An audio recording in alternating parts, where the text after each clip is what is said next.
I'm Glenn Patterson and I'm standing at the Rosemary Street end of Wine Cellar Entry. As part of the Arts Council of Northern Ireland's One City, One Book promotion, which is featuring a novel I've written called The Mill for Grinding Old People Young, I am taking a couple of tours around Belfast. The tours are the tours of 1830s Belfast. The novel is set principally in 1831.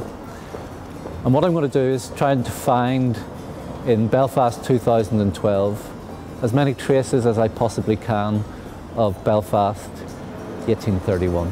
This was a very, very important thoroughfare in the 1830s, 1820s, 1810s, 1800s and right back to the 1790s. This is Masonic Hall. But before there was Masonic Hall here, this was the site of 3rd Presbyterian Church. And 3rd Presbyterian Church was designed by a very young architect called John Miller.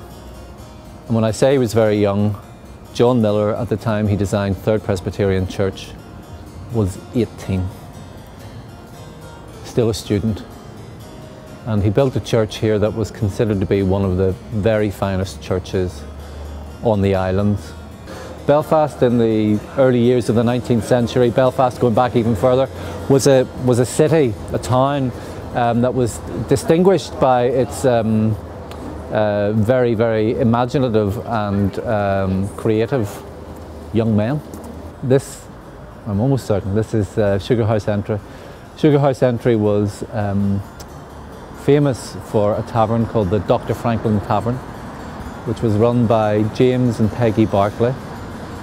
And in the 1790s, the United Irishmen met in the tavern. Years after, James Barclay died in 1808, and Peggy Barclay kept the Dr. Franklin Tavern going for a couple of years, and then she left and she fetched up in an inn called The Mill for Grinding Old People Young, which is the name of the novel that I have recently published.